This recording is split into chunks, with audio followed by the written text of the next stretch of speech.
नमस्कार, राम राम। देश के गृह मंत्री श्री अमित शाह ने संसद में खड़े होकर के ये कहा कि भारत को नक्सलवाद से मुक्ति मिल गई। आपको ध्यान होगा कि आज से 2-2.5 वर्ष पहले उन्होंने एक समय निर्धारित किया था और ये कहा था कि 2026 में 31 मार्च 2026 तक भारत को नक्सलवाद से मुक्ति मिल जाएगी। आज 31 मार्च 2026 है और एक दिन पहले ही संसद में गृह मंत्री ने ये घोषणा की कि भारत को नक्सलवाद से मुक्ति मिल गई है। उनके इस वक्तव्य को असाधारण माना जा सकता है, क्योंकि अगर हम देखें तो सरकार की ये कोई छोटी मोटी उपलब्धि नहीं है। जो लोग नक्सलवाद का नासूर भूल चुके हैं या उसके द्वारा दिए गए घावों को भुला चुके हैं, उनको ये याद दिलाना आवश्यक है कि आए दिन इसी देश में छत्तीसगढ़ से लेकर के महाराष्ट्र और तमाम ऐसे राज्यों में नक्सल हमले हुआ करते थे और इतने नृशंस होते थे कि देखते ही देखते दर्जनों पुलिस वाले या सुरक्षा बल के जो जवान होते हैं उनके चीथड़े उड़ जाते थे। वे कभी स्कूल उड़ाते थे, कभी सड़कें तोड़ते थे, कभी पुल उड़ाते थे। जल, जंगल और ज़मीन के नारे की आड़ में उन्होंने दशकों तक इस देश में आतंक मचाया और उस नक्सलवाद से, वो जो आक्रामक नक्सलवाद था, जो हथियारबंद नक्सल होते थे, उन सब से इस देश को मुक्ति एक तरह से मिल गई है। ये असाधारण उपलब्धि है, इससे कोई मना नहीं कर सकता। जो कुछ नेता बचे हुए हैं नक्सलवाद के, वे भी चुपते फिर रहे हैं या एक तरह से सरकार से समझौता करने के मूड में हैं कि वे सरेंडर करके सरकार का सहयोग तक करने को तैयार हैं। लेकिन अगर हम ध्यान से देखें तो जो वैचारिक नक्सलवाद है उससे भारत को मुक्ति नहीं मिली है, क्योंकि वैचारिक नक्सलवाद वो जंगल में हथियारबंद लड़ाकों का नहीं होता है। वो एकेडेमिया में बैठा होता है, मीडिया में होता है, सिनेमा में होता है, तमाम ऐसे जगहों पर होता है जो वैचारिक नक्सलवाद फैलाता है और उससे मुक्ति पाना भारत के लिए अत्यंत ही आवश्यक है। अगर आप ध्यान से देखें तो जो जल, जंगल और ज़मीन का नारा देने वाले नक्सल नेता रहे, उनका उस भूमि से कोई लेना देना नहीं है या उनकी पारिवारिक पृष्ठभूमि कहीं से भी ऐसी नहीं थी जिसे वे कह सकें कि वे शोषित थे। अब जरा नाम देखिए, कानू सान्याल, चारू मजूमदार, विनोद मिश्र, विश्वनाथ तिवारी, सत्यनारायण कम्मा, नागा रेड्डी, वरबर राव, सुधा भारद्वाज, गौतम नवलखा, अरुण परेरा, रोना विल्सन आदि, मतलब ऐसे ऐसे नाम हैं जिन्हें आप टिपिकल एक शहरी अभिजात्य पृष्ठभूमि से आने वाले लोगों के रूप में आप देखेंगे। लेकिन इन्होंने अल्ट्रा लेफ्टिज्म, जिसे हम कहते हैं लेफ्टिस्ट आइडियोलॉजी, को अपनाया और उसके बाद नक्सलवाद का झंडा बुलंद किया। ये न केवल उन्हें लड़ने के लिए प्रेरित करते थे, बल्कि भोले भाले लोगों को भटका करके, हथियार सौंप करके उन्हें राष्ट्र के विरुद्ध एक तरह से षड्यंत्र करने को प्रेरित करते थे, क्योंकि ये हमेशा लोकतंत्र के विरोधी रहे। इनका अगर हम स्वर ध्यान से देखें तो उससे हमेशा एक ही चीज सुनाई पड़ती है कि विद्रोह, जो व्यवस्था है लोकतांत्रिक व्यवस्था, उसके खिलाफ जाना है। आपको ध्यान होगा कि इससे पहले जो सरकार थी, उस सरकार में इन्हें एक तरह से आसन दे करके बिठाया गया था।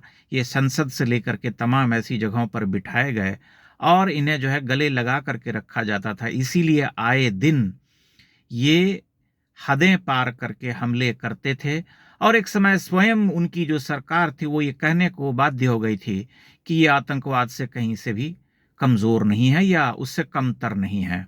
इसलिए सरकार की इस उपलब्धि को कोई नकार नहीं सकता, ये बहुत बड़ी उपलब्धि है। लेकिन जैसा कि मैंने कहा कि नक्सलवाद केवल उन हथियारबंद लड़ने वालों से नहीं होता है। नक्सलवाद एक वैचारिक नासूर है जिसे समाप्त किए बिना उससे मुक्ति पाना संभव नहीं है। लेकिन उन्हें समाप्त करने का वह तरीका तो नहीं हो सकता जो तरीका जंगल में अभियान चला करके उनके विरुद्ध चलाया गया या अभियान चला करके उनके विरुद्ध किया गया।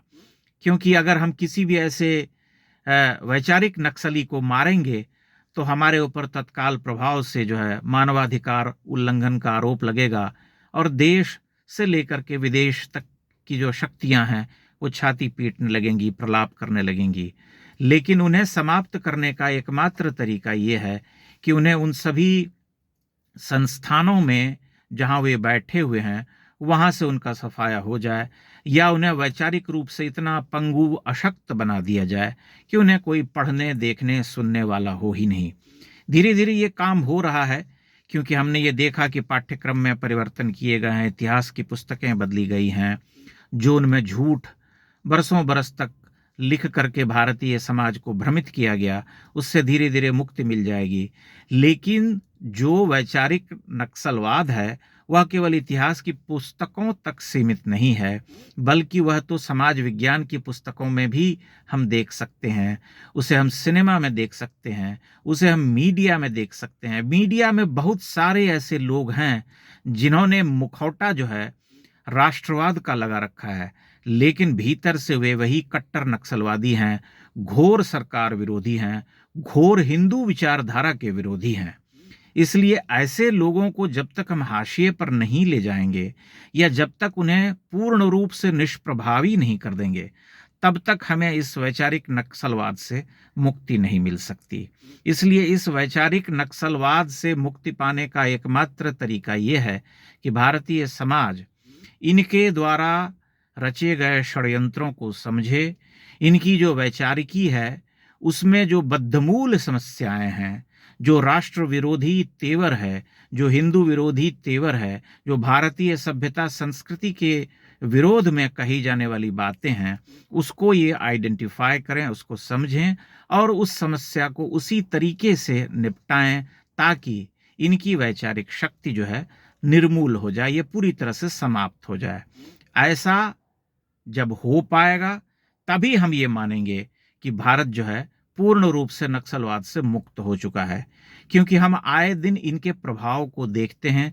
ये लेख लिख करके समाचार पत्रों में या मीडिया में अपनी बातें कह करके या सिनेमा में उस तरह की विचारधारा वाली फिल्मों को बना करके भारतीय समाज को प्रभावित करते हैं, उसे एक तरह से राष्ट्र के विरोध में सोचने विचारने को अग्रसर करते हैं।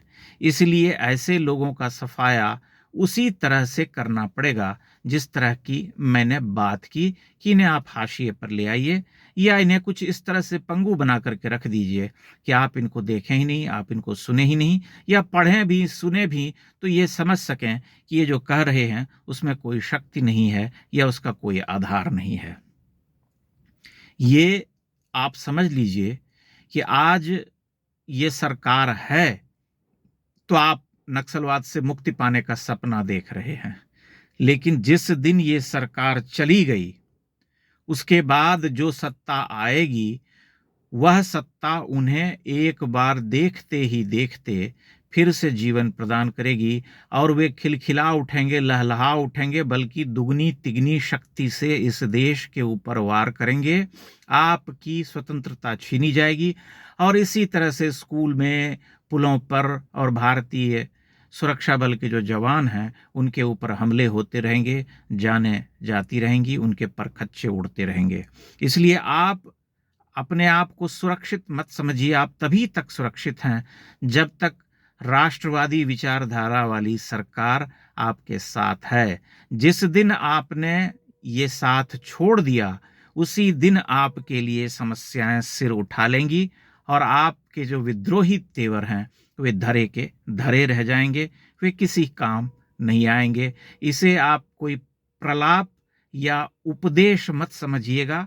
आप स्वयं विचारवान हैं, अपनी आंखें खोल करके देख सकते हैं, इतिहास पलट करके देख सकते हैं। आप देख लीजिए, पलट करके वर्तमान स्थिति का आकलन कर लीजिए, तुलना कर लीजिए और फिर आप निर्णय लीजिएगा। मैं आशा करता हूं आप मेरी बात से सहमत होंगे और अपनी टिप्पणियां इस वीडियो पर अवश्य कीजिएगा। बहुत बहुत धन्यवाद।